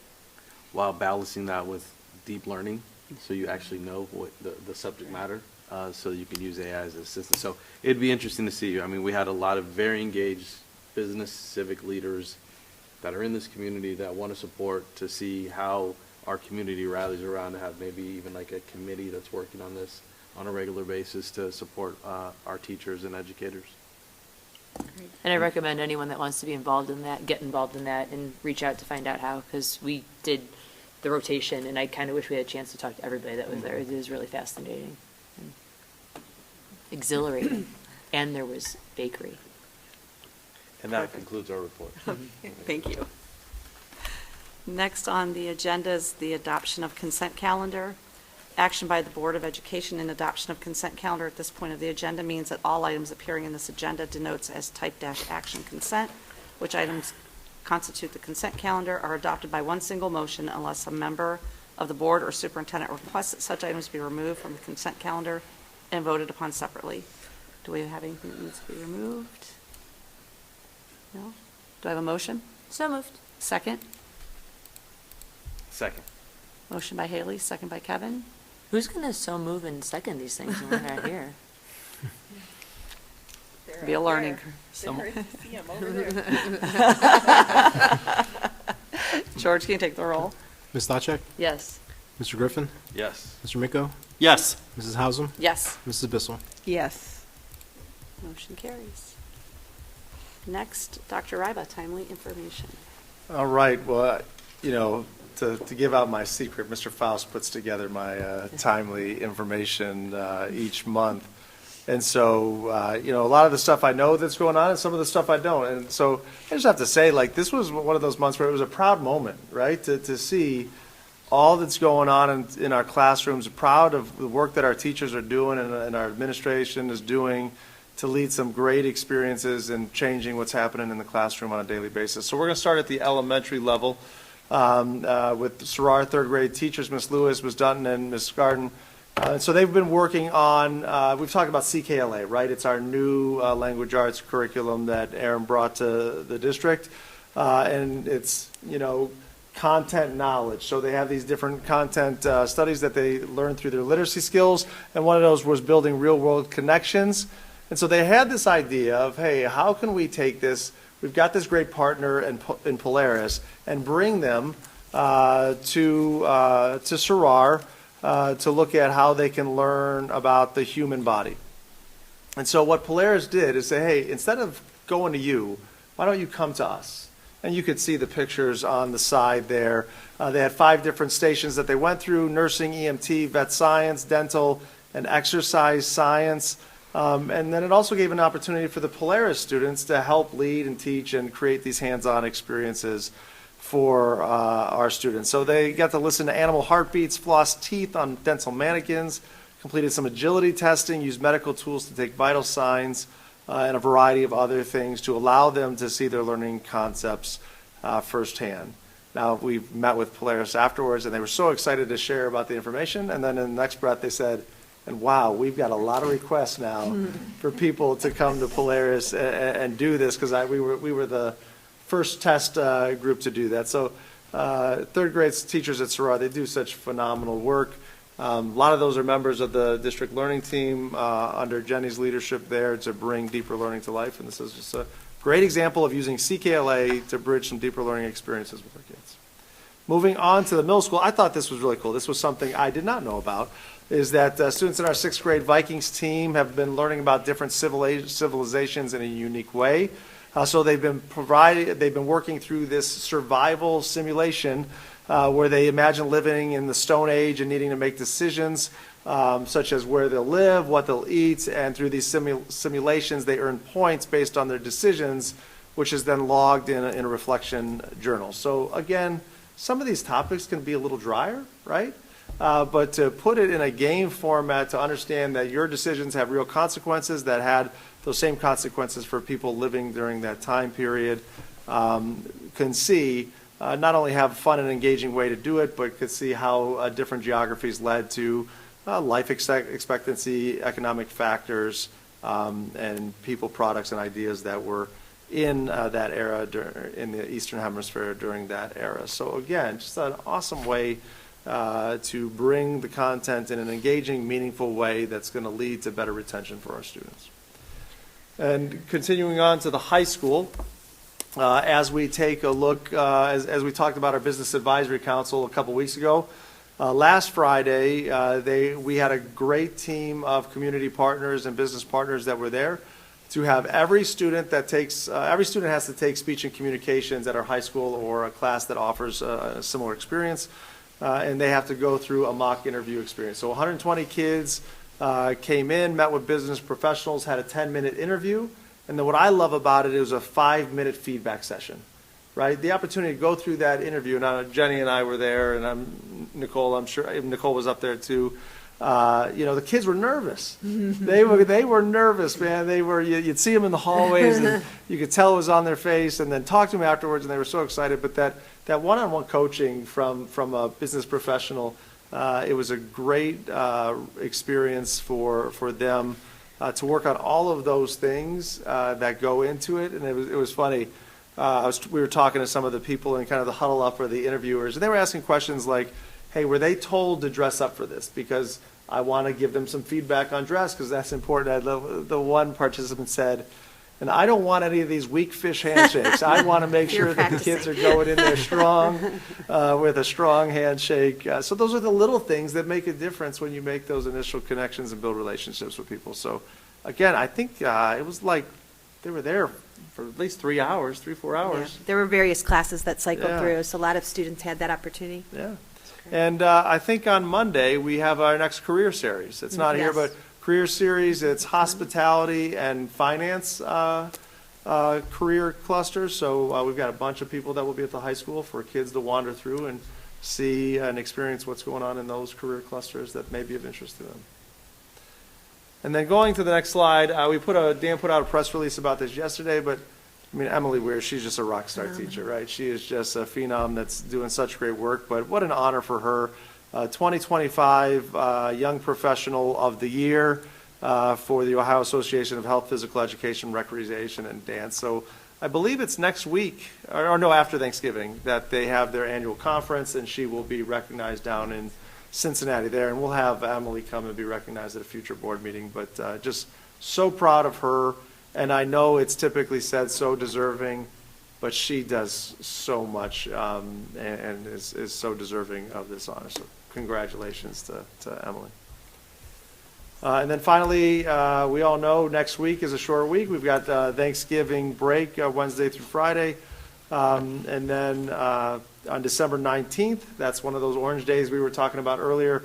No school for middle school and high school. Elementary will be in session. And then winter break will start the following 2 weeks.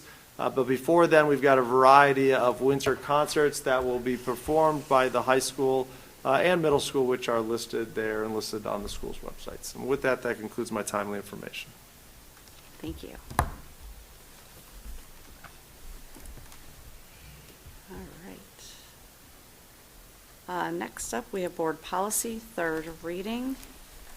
This is an action item. So be it resolved that the Strongsville City Schools Board of Education approves the listed policies. Do I have a motion? So moved.